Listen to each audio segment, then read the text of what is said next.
espero que con la plática de hoy demos inicio a este seminario permanente sobre el agua.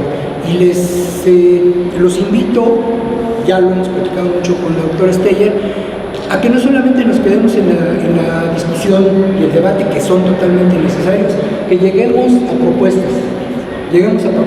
Porque pues la verdad es que estamos muy cerca de una crisis del agua, que lo vemos todos los días, todo el mundo dice que se va a acabar el agua, no sé qué, pero pues realmente hacemos muy poco para resolverlo.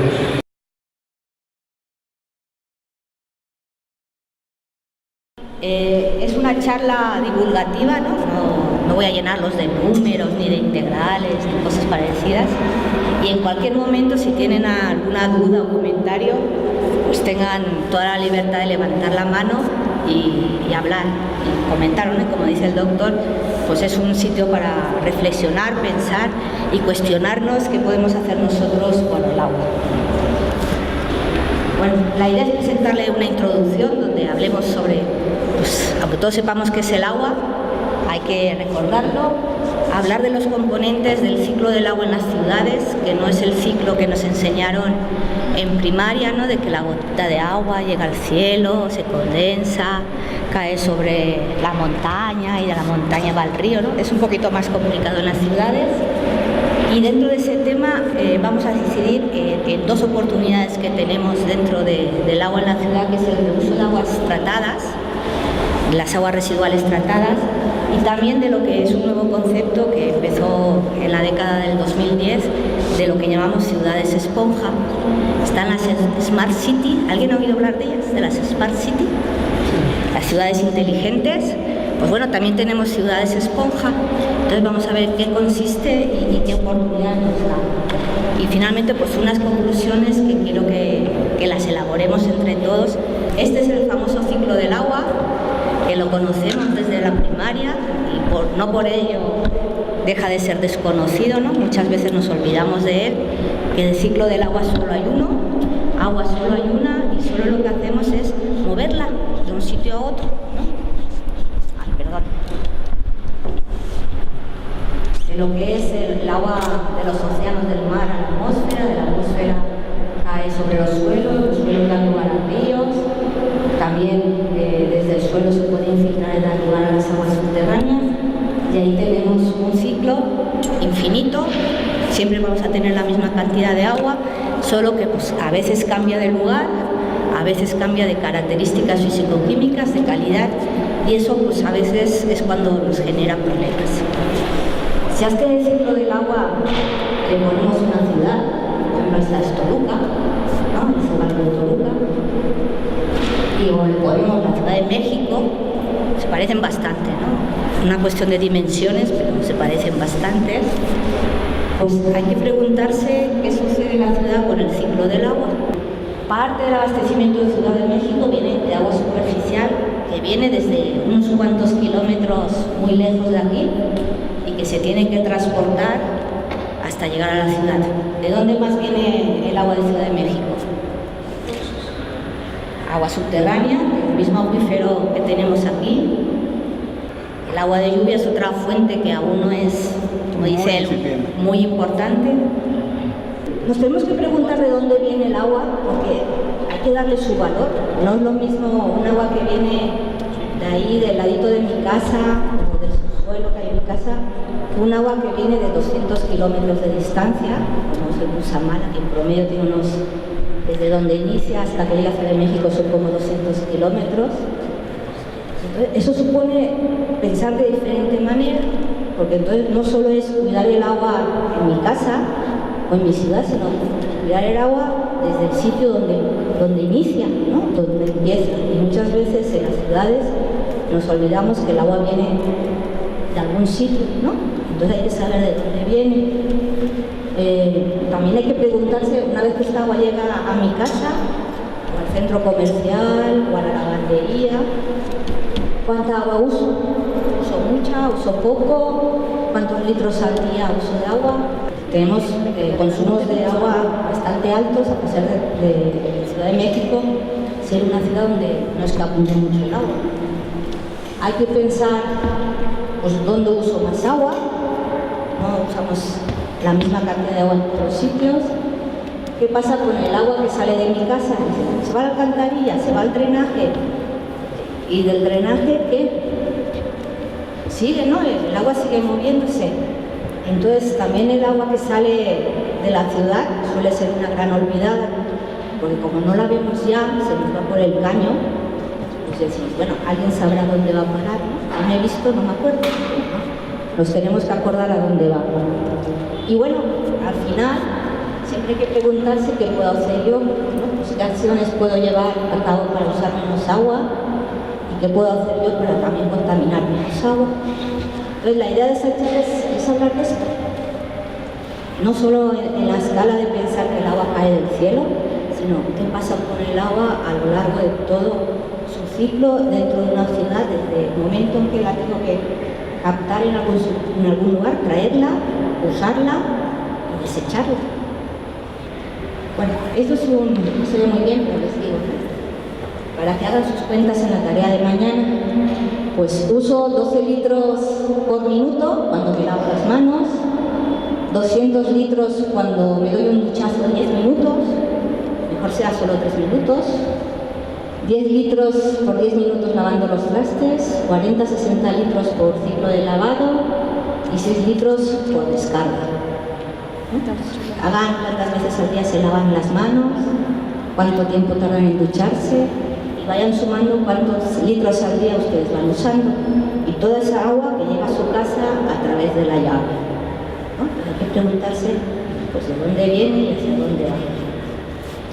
Bueno, entonces cuando hablamos de dónde viene y hacia dónde va, estamos hablando del ciclo urbano en la ciudad y no hay que pensar en una ciudad de 10 millones de habitantes, pues ciudades o poblaciones de 5 o 10 mil habitantes tienen el mismo problema que una de 10, 15 o 20 millones de habitantes, ¿no? Solo que el problema o es más chico o es más grande, pero el problema sigue siendo el mismo. Y los cuidados que debemos tener en el agua también tienen que ser los mismos, ¿no? Ahí tenemos unos numeritos que representan los componentes que tenemos en el agua. Bueno, pues como le decía, tenemos el componente captación, es decir, de dónde viene mi agua. Esa agua la tengo que potabilizar porque la voy a usar en mi casa, ¿no? Teóricamente el agua de la llave es agua potable, es decir, la puedo usar, cumple la normativa. Muchas veces nuestro problema es que no limpiamos el tinaco, hacemos mal uso de ella y empieza a contaminarse, ¿no? Y no es lo mismo potabilizar agua superficial, que puede tener muchos contaminantes, muchos sólidos. El agua superficial puede ser hasta de color chocolate, que un agua subterránea que suele tener una mejor calidad y no necesita un tratamiento tan importante. Después, esta agua ya potabilizada se almacena en tanques y se distribuye para su consumo. Y no todo el consumo es mi casa. Tenemos el consumo en las industrias que hay dentro de las zonas urbanas, una lavandería industrial, ¿no? La que llevamos el vestido de la fiesta para que nos lo laven. Pues es un proceso industrial que también usa agua. Los talleres de cambiar el aceite también usan agua, ¿no? El centro comercial que voy al cine a comprarme mi vestido o un pantalón, pues también usa agua, ¿no? En los hospitales usan agua. Todos esos tipos de usos hay que tenerlos en cuenta, ¿no? No solo es agua potable la que vamos a usar en mi casa, sino es agua potable que voy a usar en diferentes procesos que se dan dentro de las ciudades. Bueno, cuando ya la he consumido, pues, todo lo que se consume se suele ensuciar y necesito un alcantarillado para que esta agua residual, ¿no?, la recoja en ese sistema y me la saque de la ciudad, porque no sabemos vivir con las aguas residuales, ¿no?, por toda la carga contaminante que representa.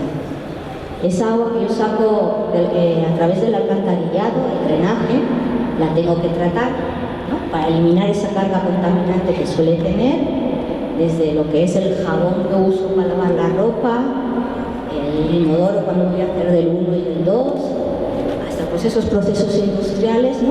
En las lavanderías usan productos químicos para quitar las manchas, que también se incorporan a las aguas residuales.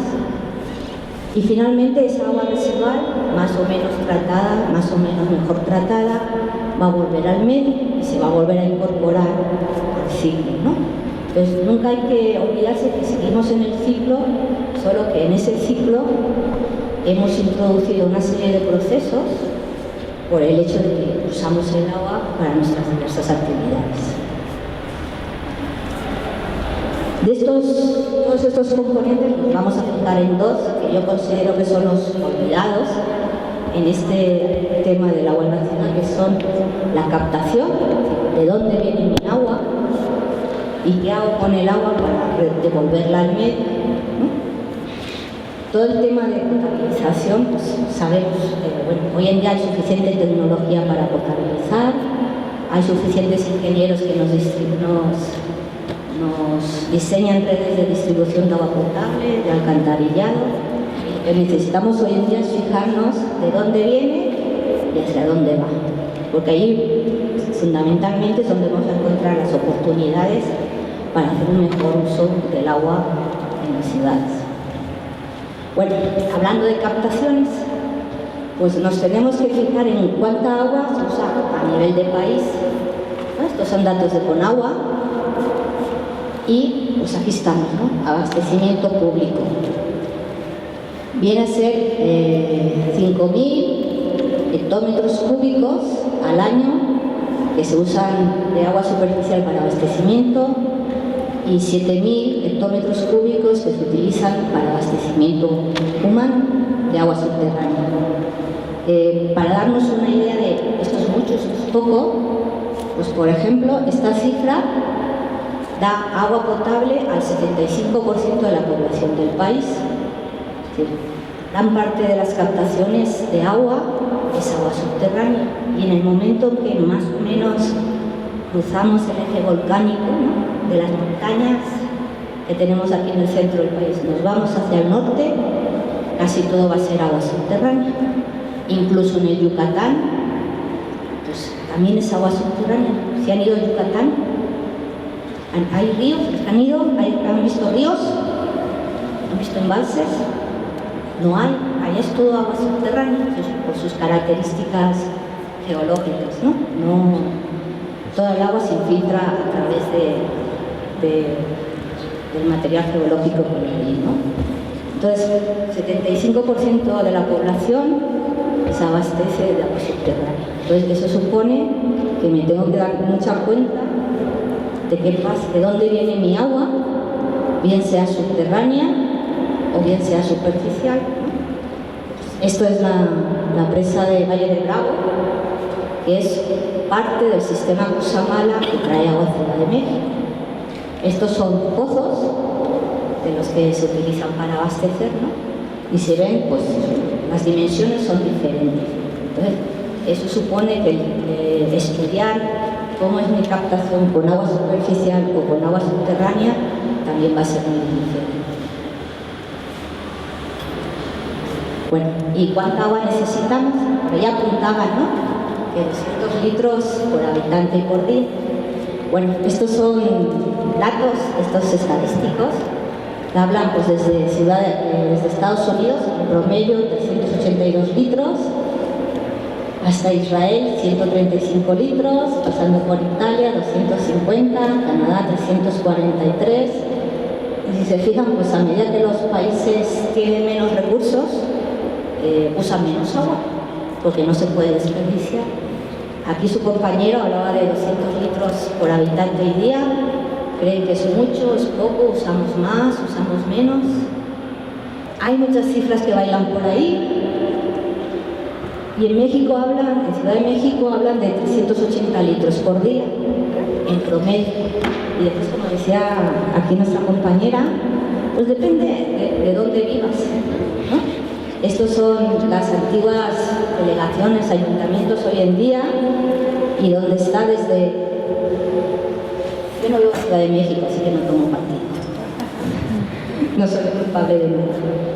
Pues desde Coyoacán, que usa 355 litros, Tlalpan 560, Miguel Hidalgo 502, Iztapalapa 235, que tiene muchos problemas, Iztacalco 219. ¿Dónde está Xochimilco? ¿Es delegación? Así, 374. Estos son datos del Sistema de Agua Potable Ciudad de México, ¿no? No, esto es cuando se usa la dotación. Es decir, yo como sistema de agua potable, ¿cuántos litros por habitante y día me usan las personas? ¿No? Ahí está la población.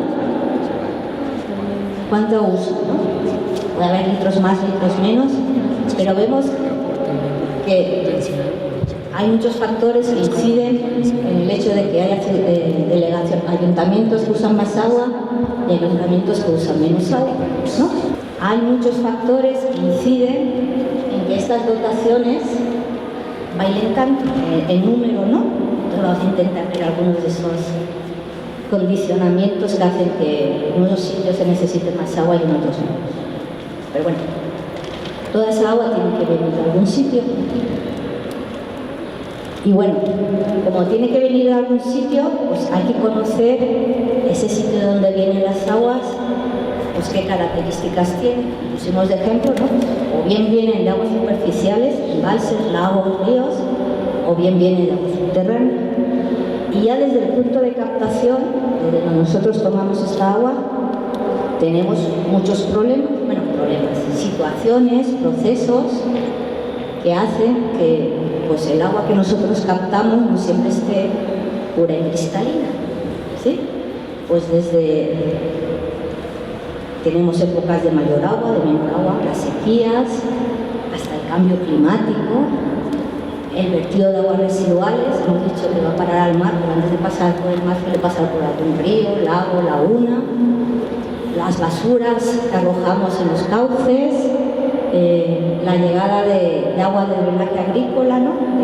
de sitios donde se usan fertilizantes, plaguicidas, todo eso nos genera problemas de contaminación, problemas de eutrofización.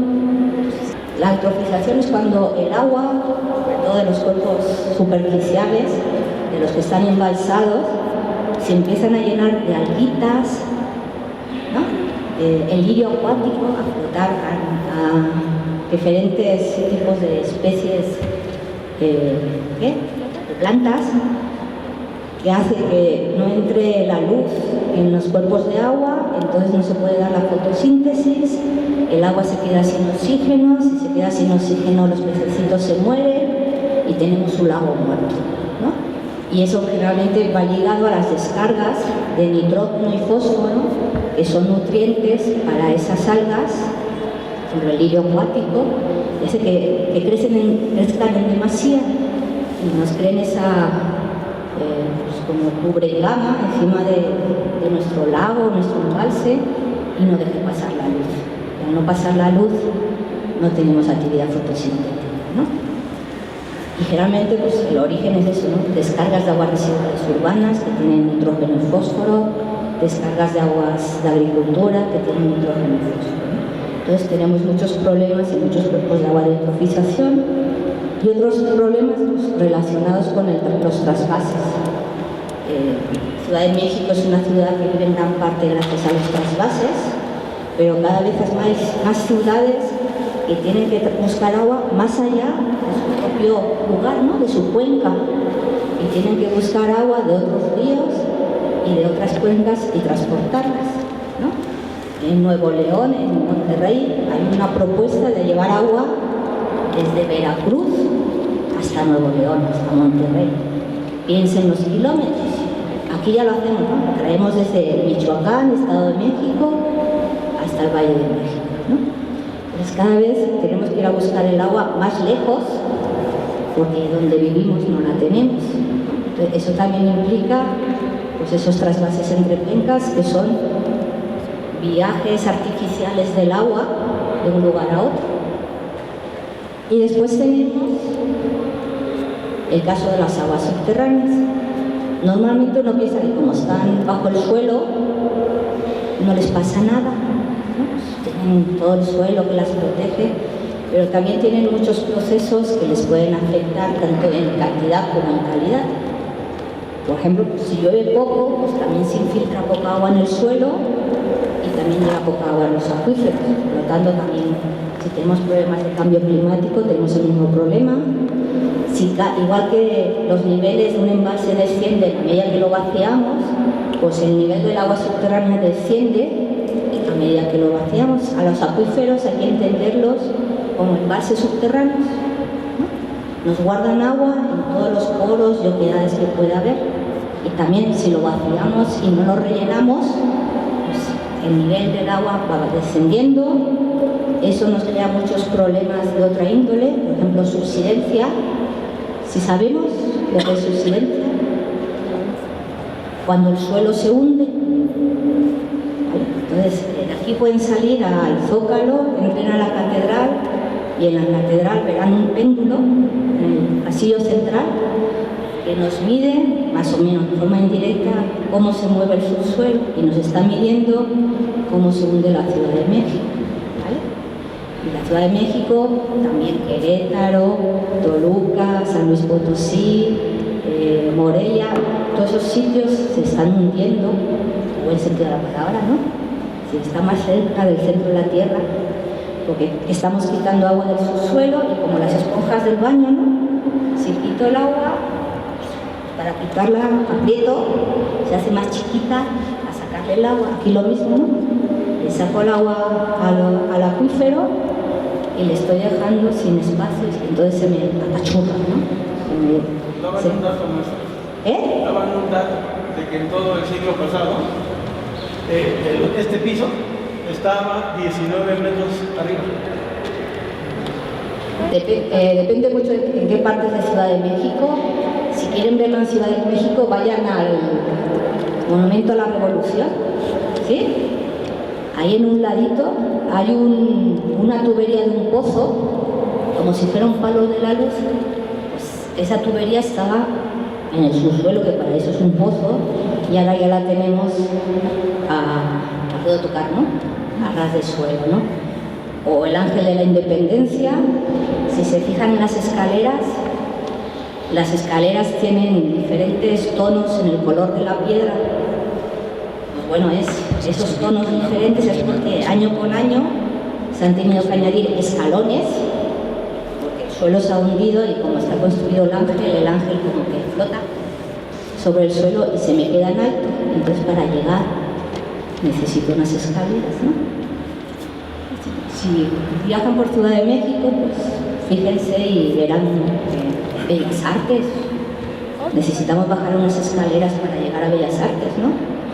Se ha hundido, no es porque lo construyeron, lo bajo. Con el tiempo se ha ido hundiendo, ¿no? Bueno, esta subsidencia crea fracturas, hundimientos, eso daña la infraestructura y un ejemplo muy claro es lo que ha pasado con el drenaje de Ciudad de México. Antes estaba a una cota, a una altura y por gravedad el agua de drenaje salía de la ciudad, ¿no? Hacia Hidalgo. Ahora hay que usar bombas porque estamos más abajo para poder sacar esa agua hacia Hidalgo, ¿no? Eso supone energía y dinero. Bueno, pues energía, costos energéticos para sacar agua a mayor profundidad, cambio en las características del agua, ¿no?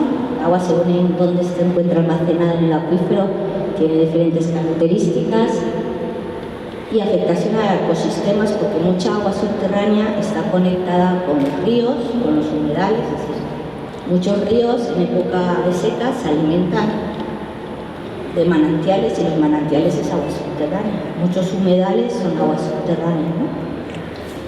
Pues para no ir más lejos, pues un ejemplo, el acuífero del Valle de Toluca, es donde yo vivo. No me voy a meter en el acuífero del Valle de México porque no vivo. Bueno, pues es un acuífero que está en lo que es el Valle de Toluca, es el valle más alto de todo el país, estamos más altos que Ciudad de México, 2.600 metros en promedio. Por aquí está Ciudad de México, por aquí viene la carretera Toluca-Ciudad de México, esta es la Marquesa, nuestro río Lerma, esto es la zona metropolitana del Valle de México, también tenemos, el Valle de Toluca, también tenemos nuestra zona metropolitana, y esto es pues, nuestra cuenca, ¿no? ¿Alguien ha tenido el honor de visitar Toluca? La conocen más o menos, ¿no? Está cerquita de aquí, a 2 horas está cerquita. Bueno, esas son vistas de Toluca, esto es el Zócalo, las lagunas, la Almoloya, los pozos que tenemos, y bueno, temperatura 13 grados, media, ahora empezamos a tener un poquito más de calor, llueve en torno a 785 milímetros en el valle, unos 1000 en el Nevado de Toluca, que está como a 4.600 metros de altitud. Y nuestro valle, aparte de cubrir las necesidades de agua potable de los que vivimos ahí, también es fuente de abastecimiento al Valle de México. ¿Sí? Entonces, pues es un acuífero compartido, pues con los vecinos siempre hay que llevarse bien, ¿no? Entonces compartimos nuestra agua con la ciudad, con el Valle de México, no es exclusivamente la ciudad, y la compartimos, ¿no? Y tiene la característica de, pues, como tantas zonas de México, de haber tenido un gran proceso de urbanización e industrialización, sobre todo a partir del gran terremoto de Ciudad de México, de la 85, ¿no? Si no me equivoco, porque mucha gente decidió irse a vivir a otro lugar, Cuernavaca, Puebla, también Toluca, y también mucha industria decidió irse a Toluca, ¿no? Al Valle de Toluca. ¿Qué ocasionó esto? Pues esto es años, ¿no? Desde la década de los 40 hasta más o menos los 2000, y los millones de metros cúbicos que se sacan del acuífero. ¿Vale? Pues empezamos en los años 40, bueno, no había tantos tolucos, Víctor, no había tantos tolucos en los años 40, Víctor vivió ahí, y empezó la operación de lo que conocemos como el sistema Alto Lerma. El sistema de Alto Lerma es el sistema de agua del Valle de Toluca y del siguiente valle, desde la Huaca a Tlacomulco, que lleva agua al Valle de México. Empezó a crecer la población, empezó el primer parque industrial, después del terremoto el parque industrial de Lerma, y bueno, pues en el momento que hay crecimiento económico, hay una llamada de población, y cada vez hay más gente, y ahora en Toluca lo que menos hay son tolucos, y lo que hay más es gente de fuera, entre ellos yo, ¿no? Hemos venido a invadir Toluca, y sobre todo gente de Michoacán, del norte del país que viene a las zonas industriales. Entonces pues ya te puedes encontrar gente de casi toda la República y de otros países en el Valle de Toluca. Parecido a lo de Ciudad de México, pero muy chiquito. Bueno, más o menos somos 2.100.000 habitantes, posiblemente, estos son datos 2005, ya seremos 2.200.000. Tenemos numerosos parques industriales, tanto los grandes parques como el de Toluca y Lerma, pero también parques chiquitos, ¿no?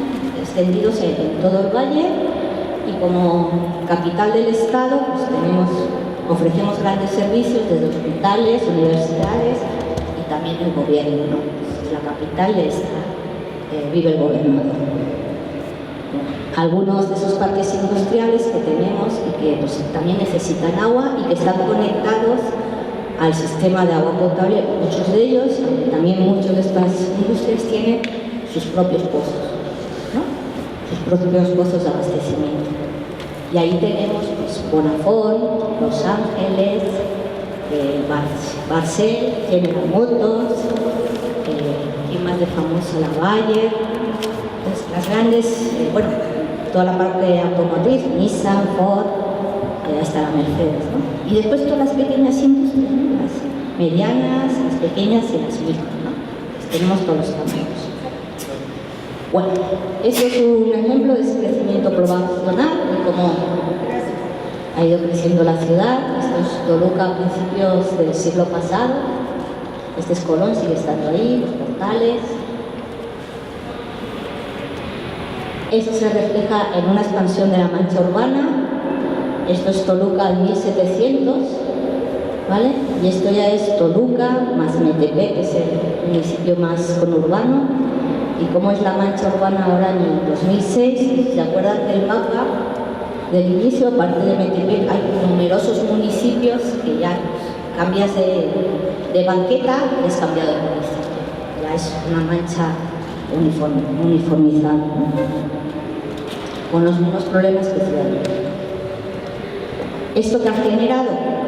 Pues bueno, nuestra única fuente de abastecimiento es el acuífero, porque el río Lerma es un sistema de drenaje, es decir, la agua limpia por ahí no circula, huele a lo que huele si ustedes van a Ciudad de México, a Toluca, ¿sí? Y entonces pues sacamos agua de nuestro acuífero, la hemos sacado desde los años 40, ¿no? Fíjense, y esto ha dado lugar a que pues, tengamos un déficit, es como las cuentas del banco. Entra agua, saco agua, pero resulta que saco más agua de la que entra. ¿Sí? Está claro. Me entra una cantidad de agua y saco una cantidad de agua y esa agua supone este volumen. Aquí hablamos de un volumen concesional. Tenemos un gran problema con la ilegalidad. ¿Sí?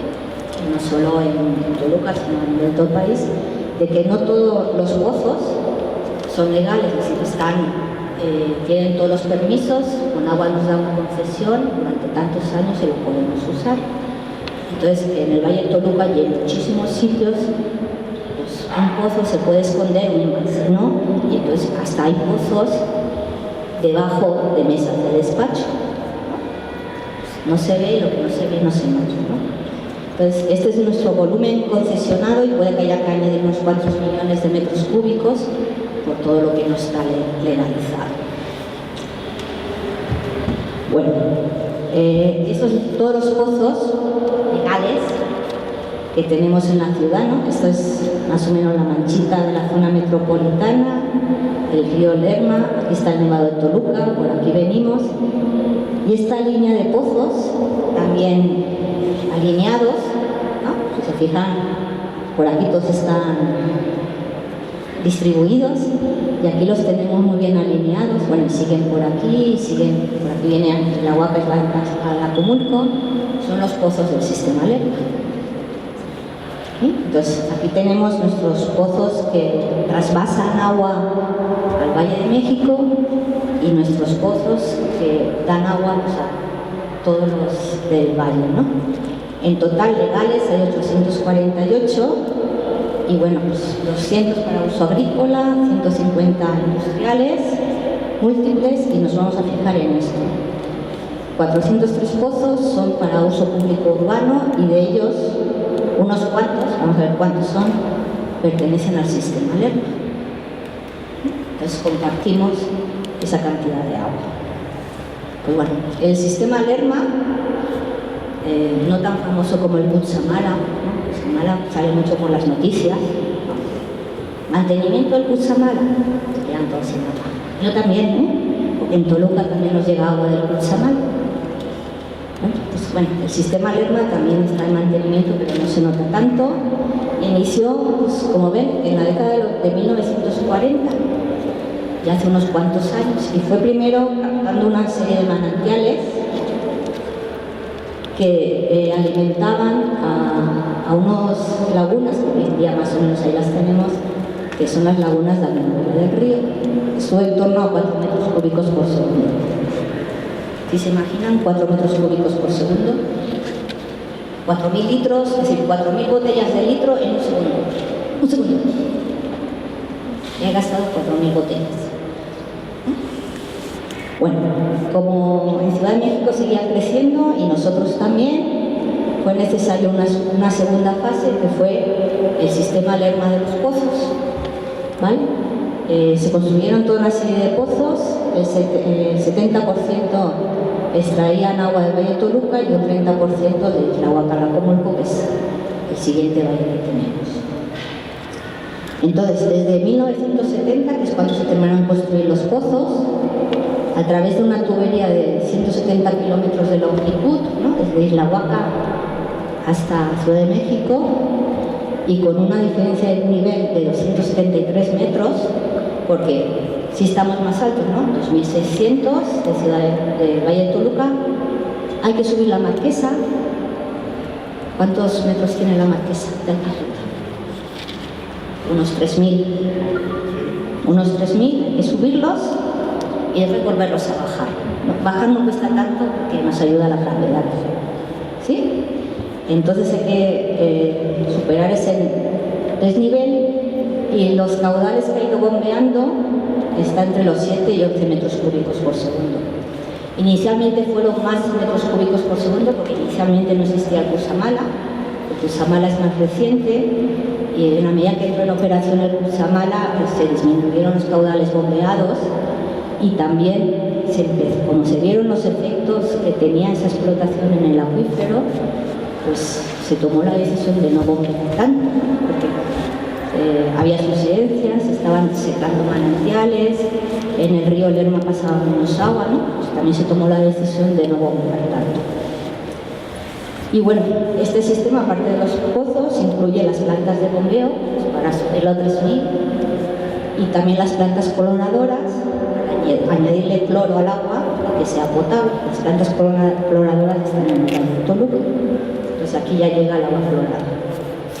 Y bueno, estos son algunos de los pozos que se vas a Toluca, los puedes distinguir pues, por su colorcito, suelen ser de color azul. Pegado a la carretera México-Toluca se ven.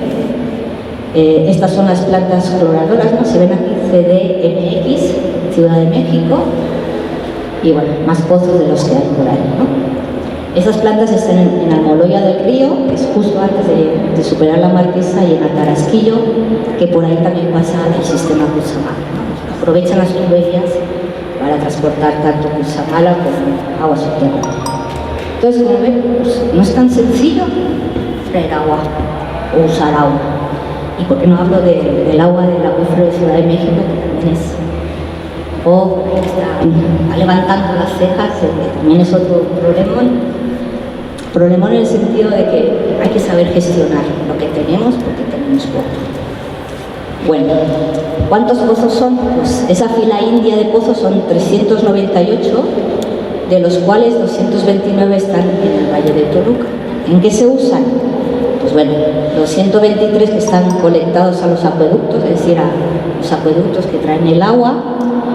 Hay pozos de uso mixto, que a veces se usan en Toluca, a veces se usan para llevar agua al Valle de México. También hay pozos de riego, pozos de agua potable para el mismo Valle de Toluca y pozos que están fuera de operación. Al año eso supone 246 millones de metros cúbicos al año, que aproximadamente es la mitad del agua que se extrae del Valle de Toluca. Si hay acuerdos desde los años 40 para que haya una compensación al Valle de Toluca por el hecho de extraer agua hacia el Valle de México. Esa compensación consistió en algunos pozos que se quedaban como pozos para abastecimiento a los propios habitantes del valle, construir carreteras, caminos, sistemas de agua potable, colegios, pero bueno, eso fue en los años 40, 60, 70. Hoy en día no hay ninguna compensación por el hecho de llevarse, se llevan agua, ¿no? De llevarse agua. No quiero tomar ningún partido en esta cuestión, ¿no? Pero incluso la UNAM ha participado en temas de cuándo se debería entregar al Valle de Toluca por el hecho de usar el agua aquí, ¿no?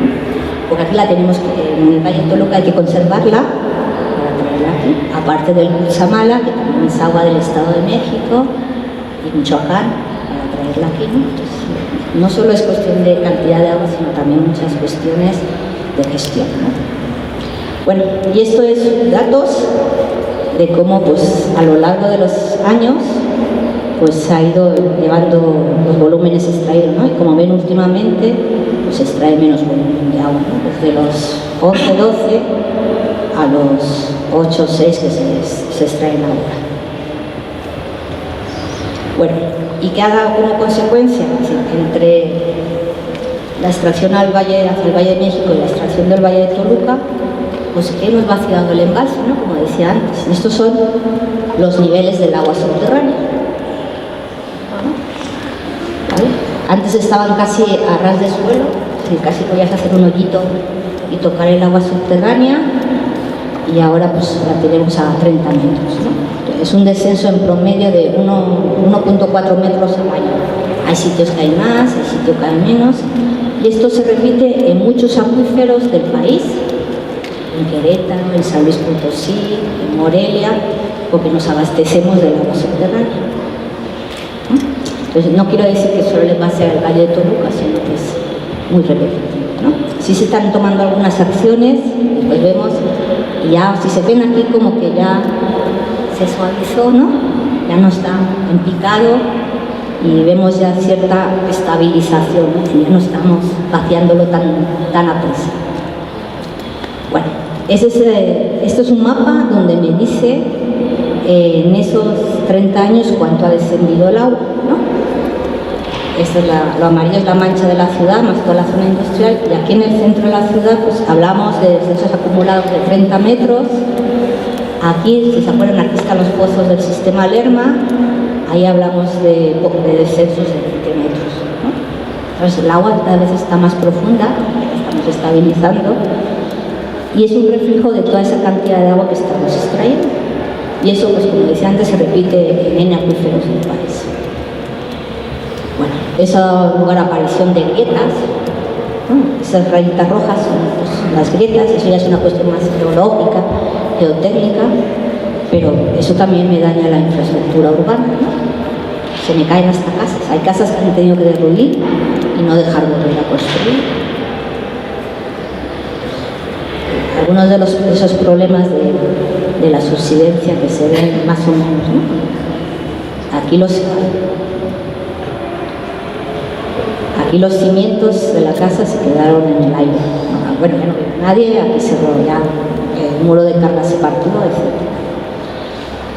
También tenemos problemas de calidad, como cada vez estamos sacando agua más profunda, que ha estado más tiempo almacenada en el subsuelo, ha podido disolver más elementos químicos y, por ejemplo, pues, hay más hierro, hay más manganeso, que aún no supera las normas de agua potable, pero estamos viendo pues, que tal. No solo es que tengo menos, sino que la que tengo está empeorando en calidad, ¿no? Aunque sin asustarse.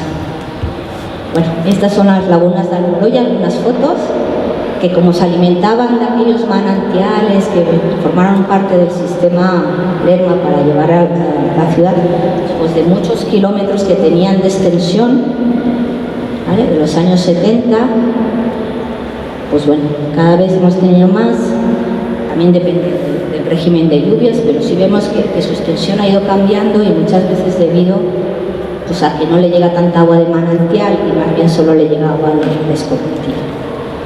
Y si no hay agua en las lagunas, pues tampoco hay agua en los ríos, agua de escorrentía, agua que venga de los manantiales, ¿no?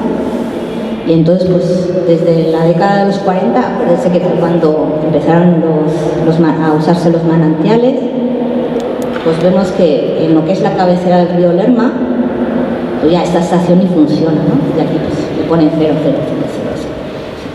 Ya el río Lerma en condiciones de no lluvia, pues ya no lleva agua, lo que lleva es agua de drenaje, por eso huele a lo que huele. Y aquí no se huele porque están entubados, porque los ríos también de Ciudad de México forman parte del sistema de drenaje. Bueno, y algunas cuestiones históricas, ¿no? Aquí hay un puente que hoy en día existe, ¿no? Que es el San Bartolo, que es donde se medía el agua y que ahora pues ya no tenemos. Estos son fotos del archivo, fíjense en el puente, ¿no? Perdón, fíjense en el puente ahora, ¿eh? Pues tiene un poquito más de basura, ¿no? Y sí, pues sí pasa más agua, ¿no? Pero fundamentalmente es agua residual, que tiene un nivel de tratamiento muy bajo, ¿no? Y bueno, pues aquí el famoso lirio acuático, que bueno, pues como no tenemos más vida, pues hay lirio acuático y necesitamos una máquina para sacar el lirio acuático, porque el lirio acuático hace de barrera y entonces se hace barrera, el agua residual del río se desborda y entonces nos inundamos de agua residual, ¿no? Toda una problemática que también hay que tener en cuenta. Bueno, vamos a hablar con el retorno al medio. Pues con el agua pasa lo mismo, la uso, se va al alcantarillado y sale de la ciudad.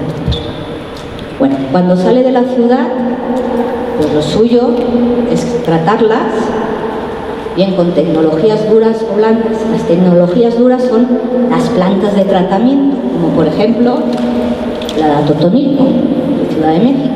Bueno, no está en Ciudad de México, trata las aguas de Ciudad de México. O tecnologías blandas, como los humedales. Los humedales son artificiales que se pueden construir a semejanza de lo que pasaba antes en la naturaleza, donde las plantas, el oxígeno del aire, los microorganismos no van a depurar el agua. Y bueno, si yo consigo tratar mis aguas residuales, las puedo considerar ya otra vez como un recurso, ¿sí? Un recurso se puede aprovechar, y fundamentalmente hacia donde estamos mirando aquí en México es reutilizarlas en riego y en recarga de acuíferos. De riego tenemos mucha experiencia, pero con aguas residuales sin tratar, ¿sí? Que son las de muchos municipios del país.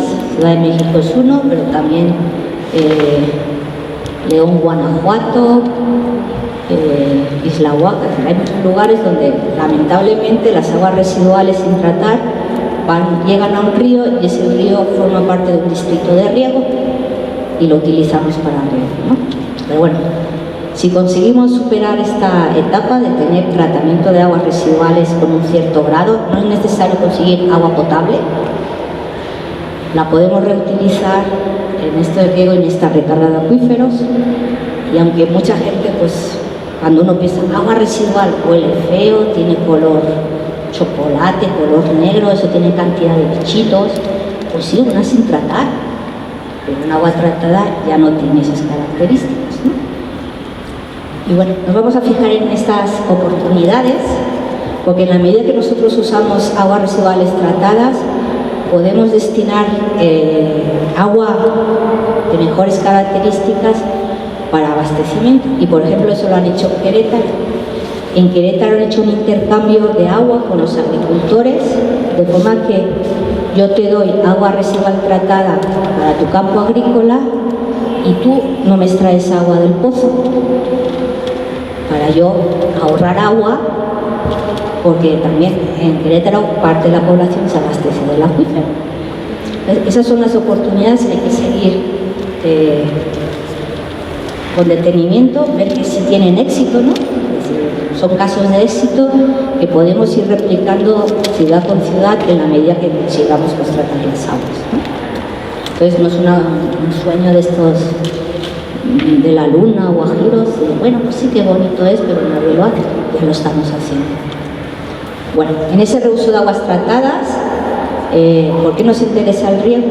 Sí, les estaba comentando que no necesitamos tratar el agua a nivel potable para utilizarla en riego, porque no necesitamos esas características, ¿sí?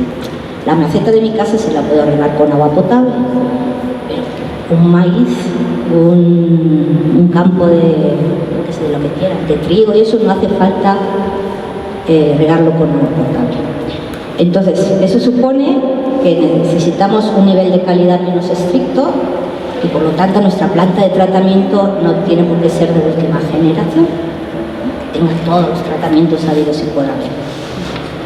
Representa una fuente constante y seguro de agua, haya sequía, no haya sequía, porque todos los días usamos agua y todos los días generamos aguas residuales, sea lunes, martes, miércoles, jueves, viernes, sábado, domingo, enero, marzo o abril, o Navidad y Año Nuevo, ¿no? Entonces, siempre vamos a tener agua disponible para el riego. Tiene nutrientes, ¿vale? Porque tiene nitrógeno y fósforo, el agua residual.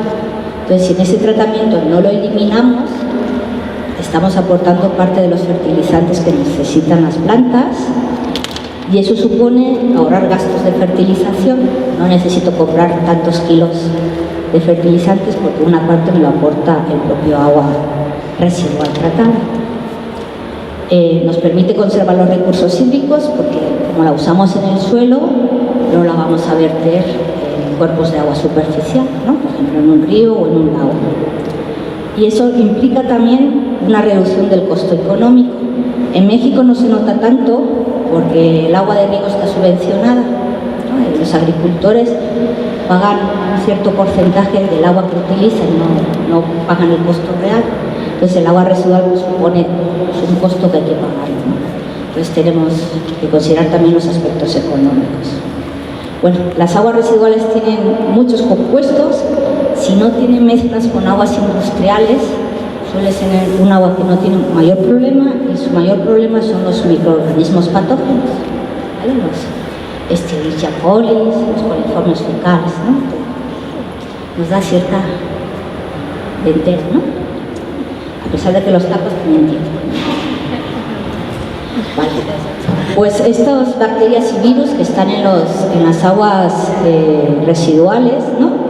Tienen una serie de factores que controlan su presencia, y esos factores, si yo los consigo controlar, pues me marcan el hecho de que, por ejemplo, si digo que la luz solar es letal para las bacterias, si yo uso mi agua residual y la aplico sobre un campo, si la aplico durante el día, pues la misma luz solar me estará disminuyendo la carga contaminante, no al cero, pero me la disminuye, ¿no? Y muchas de estas bacterias, si ven aquí, pueden recorrer ciertas distancias, ¿no? Por ejemplo, aquí es un agua de un tratamiento terciario, un agua residual que venga de letrinas, de fosas sépticas.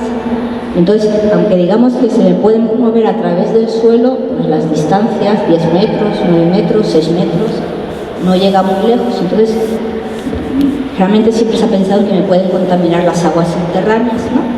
Pero las bacterias no viven ese tipo, no viven en el suelo, viven en el agua. Entonces, pues si los pongo en el suelo, no suelen tener una gran supervivencia, ¿no? No es un medio adecuado para ellas. Y lo mismo le pasa con los virus, ¿no? Que también nos dan dolores de cabeza.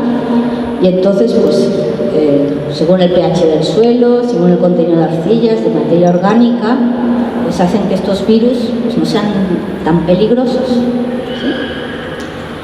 Insisto, agua residual tratada, si me la pones tal cual negra, sin ningún tratamiento, hay tantos millones que aunque le disminuya la cantidad, siguen habiendo unos cuantos millones de bacterias y de virus, ¿no? Entonces ya el agua residual tratada tiene una menor cantidad, y entonces el medio natural me puede atenuar su presencia, ¿no? Entonces, pues eso, por eso hay que buscar el agua residual tratada. Y también, pues,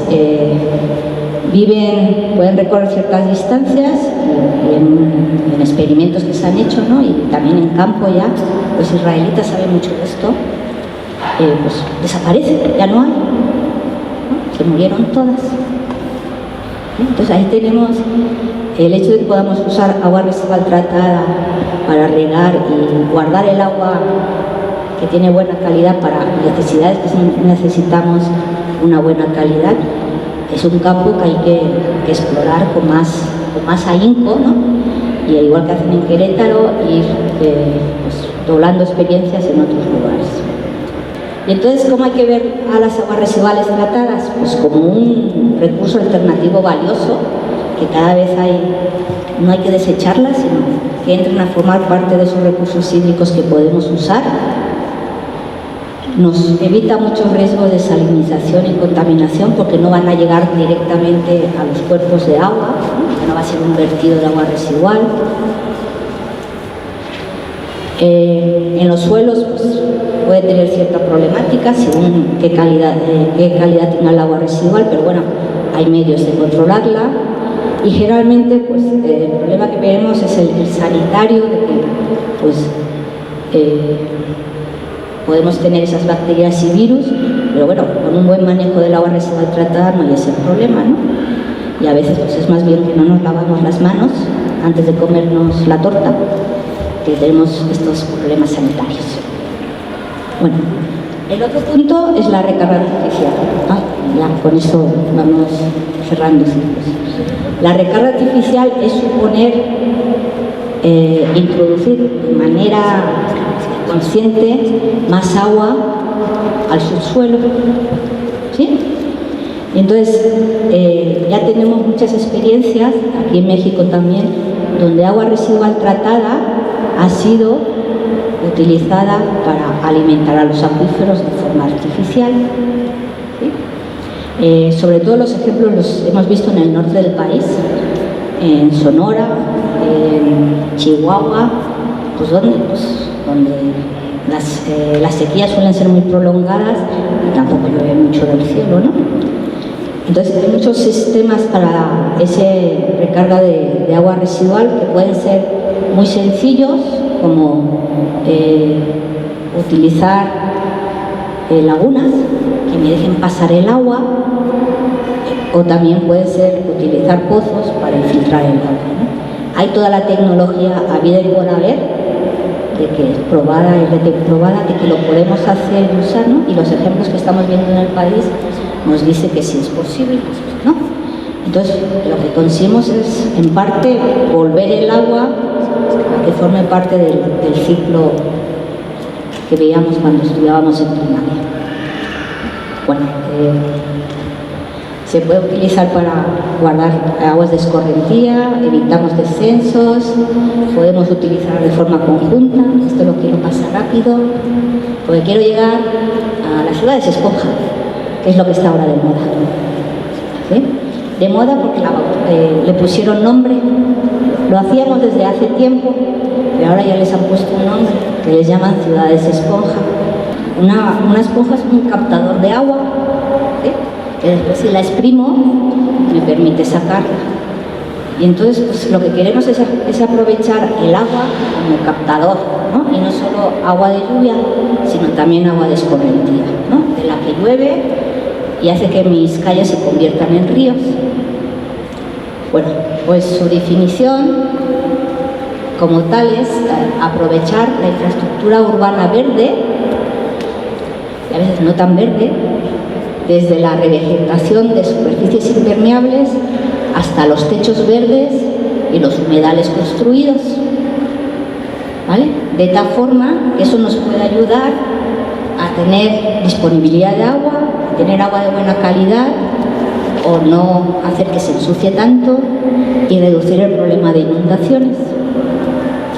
Suena bonito, ¿no? ¿Sí? Bueno. Para ello hay una serie de acciones, por ejemplo, la que comentaba su compañero.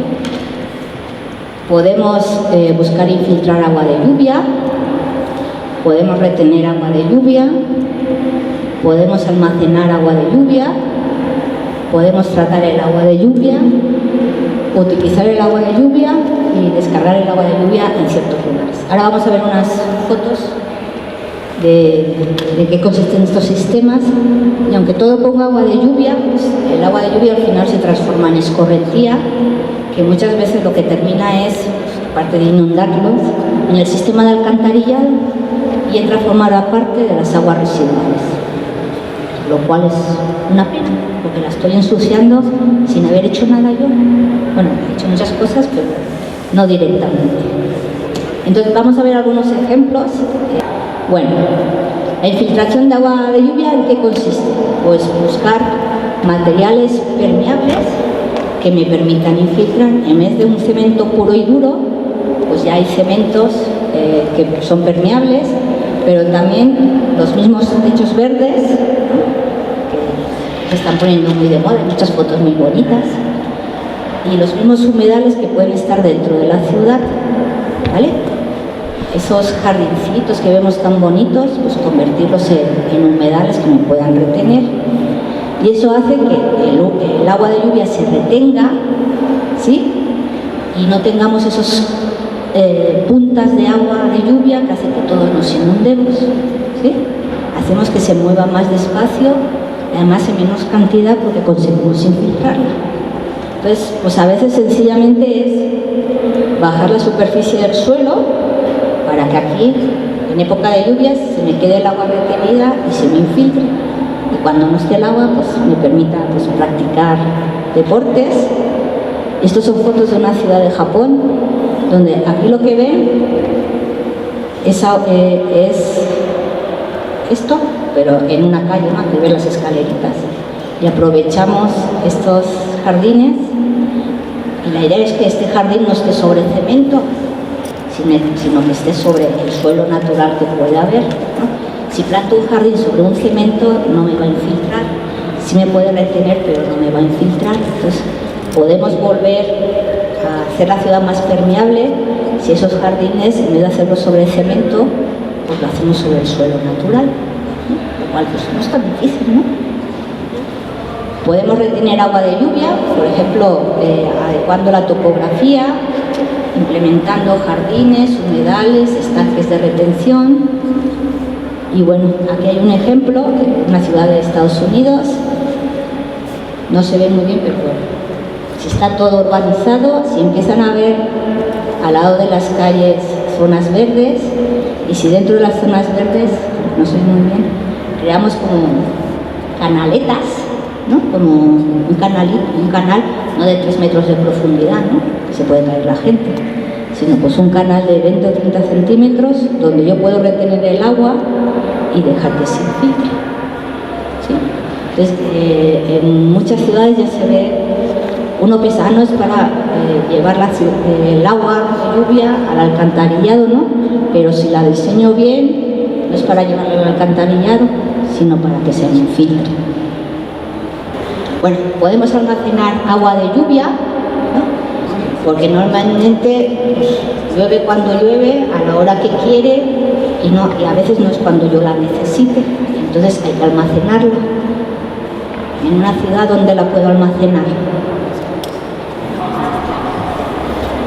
se puede caer el techo, porque el agua pesa, ¿no? En algunos sistemas, por ejemplo, donde debajo de mi jardín, ahora vamos a ver otras fotos,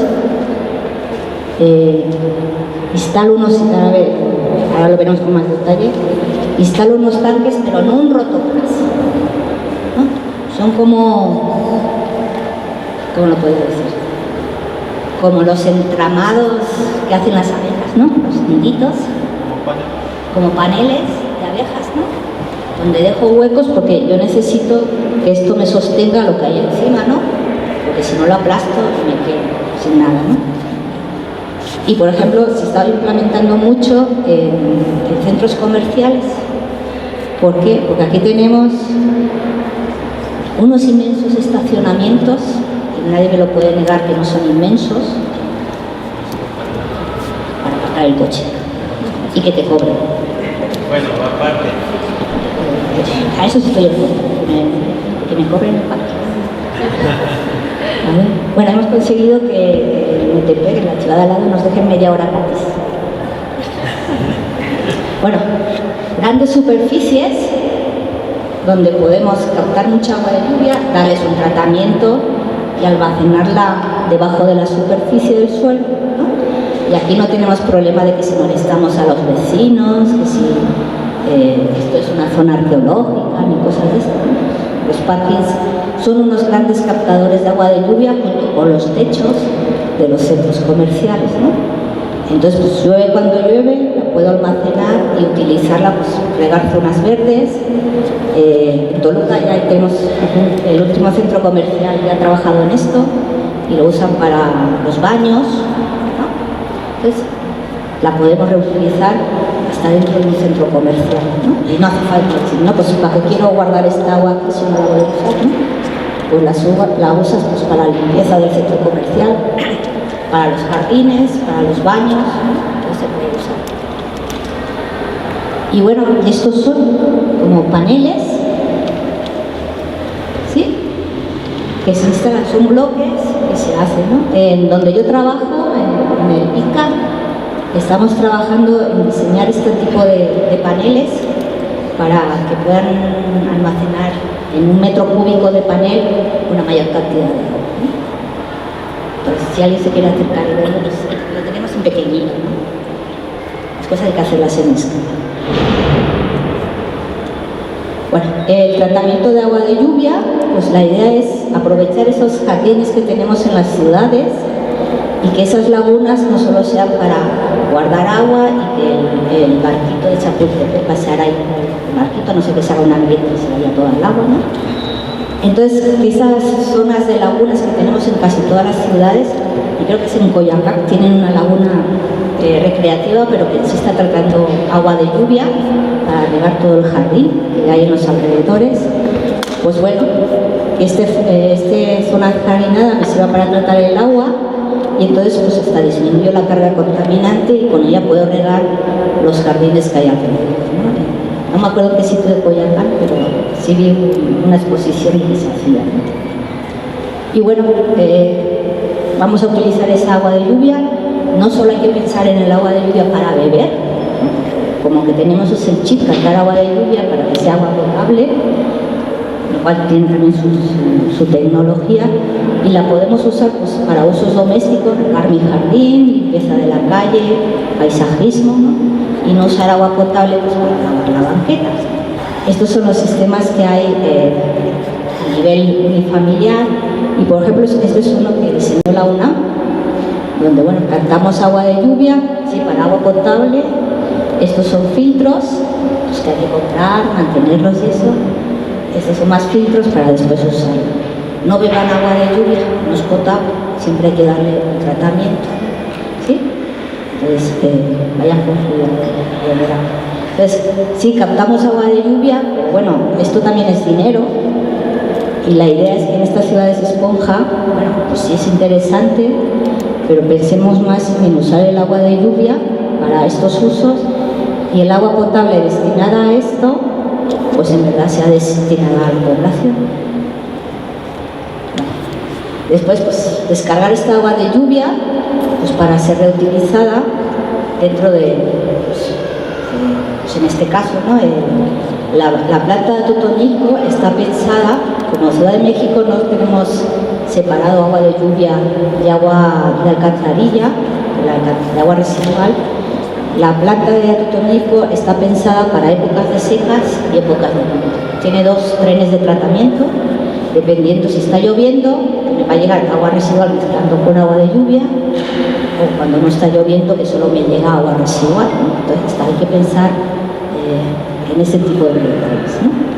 Y bueno, la idea es que en las zonas nuevas no vamos a levantar la Ciudad de México, ni Toluca, ni México, ni Querétaro, ni San Luis, pues ya todos estos nuevos desarrollos habitacionales, hay muchísimos.